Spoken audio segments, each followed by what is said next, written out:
Channel में आपका फिर से स्वागत है। Weekend horror. आज की कहानी का नाम है नागपुर होटल रूम मर्डर। इसकी शुरुआत एक बदबू से हुई। एक ऐसी गंध जो धीरे धीरे पूरे होटल में फैलने लगी थी, जैसे कोई अनदेखा खतरा दीवारों के पीछे छुपा हो। सड़ी हुई, खट्टी। वो गंध इतनी तेज थी कि कोई भी उसे नजरअंदाज नहीं कर सकता था।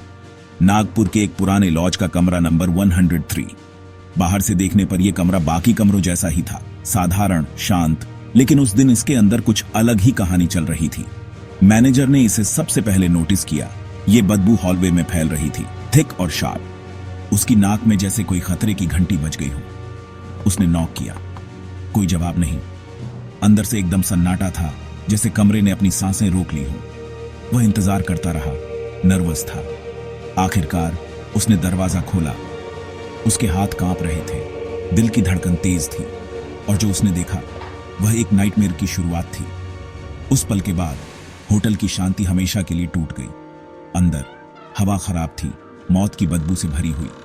कमरे में अजीब सी हैवीनेस थी, जैसे दीवारें भी उस रहस्य को छुपा रही हों। बेड पर अनिल पवार, बेजान। उसकी आंखें बंद थीं, चेहरा शांत, लेकिन कमरे में मौत की चुप्पी गूंज रही थी। कौन था अनिल पवार? 35 साल का एक आम आदमी, जिसकी जिंदगी अचानक एक रहस्य बन गई। एक सिंपल वेटर, लंबे समय तक काम करता था, अपने आप में रहता था, हमेशा पोलाइट, हमेशा शांत। होटल के स्टाफ और गेस्ट्स के लिए वो बस एक भरोसेमंद चेहरा था। उसका रूममेट राजू उस छोटे से होटल के कमरे में रहता था। दोनों की दोस्ती होटल के गलियारों में अक्सर दिखती थी। लेकिन अब अनिल के मर जाने के बाद राजू कहीं नहीं मिला, गायब। उसके सामान का कुछ हिस्सा भी कमरे से गायब था, जैसे वो हवा में गायब हो गया हो। कोई उसे जाते हुए नहीं देख पाया। पुलिस ने कमरे की पूरी जांच की। हर कोना, हर चीज को बारीकी से देखा गया। खून के छींटे बेड के पास एक टूटे हुए मिनी ओवन पर। वो ओवन शायद उसी से वार किया गया था। पुलिस का मानना है कि वह हत्या का हथियार था। फोरेंसिक टीम ने उस पर उंगलियों के निशान ढूंढने की कोशिश की। राजू, रूममेट, घटनास्थल से भाग गया था। उसने भागने की पूरी तैयारी पहले ही कर ली थी। उसने अपने दोनों फोन बेच दिए, जल्दी से निपटा दिए, शायद पुलिस की नजर से बचने के लिए। फिर नागपुर के बड़े शहर में गायब हो गया। ये लूट नहीं थी, वो भीड़ में ऐसे खो गया जैसे कभी था ही नहीं। कोई भी कीमती चीज गायब नहीं थी। अनिल के पैसे, घड़ी और बाकी सामान वहीं पड़ा था। जबरदस्ती घुसने का कोई निशान नहीं। दरवाजा अंदर से ही बंद था। किसी अजनबी का कोई निशान नहीं। होटल के सीसीटीवी में भी कोई संदिग्ध नहीं दिखा। तो असल में कमरा नंबर 103 में क्या हुआ था? क्या यह महज एक हादसा था या कोई गहरी साजिश?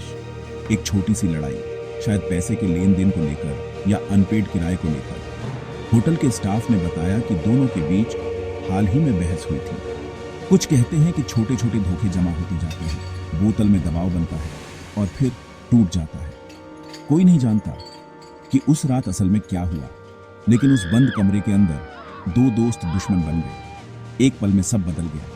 एक दोस्ती जो जानलेवा साबित हुई, और अनिल पवार अब बस एक याद बनकर रह गया, कभी बाहर नहीं निकला। उसकी कहानी उसी कमरे में बंद रह गई। पुलिस राजू की तलाश जारी रखे हुए है। शहर के हर कोने में उसकी तलाश हो रही है, लेकिन अब तक कोई सुराग नहीं मिला। लेकिन अभी के लिए उस खट्टी सड़ी हुई बदबू का रहस्य बना हुआ है।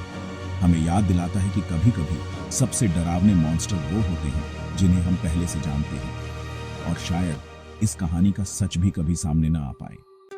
आज के लिए बस इतना ही। अगर आपको आज की कहानी अच्छी लगी हो तो लाइक, शेयर और सब्सक्राइब करें। मिलते हैं अगले कहानी के साथ।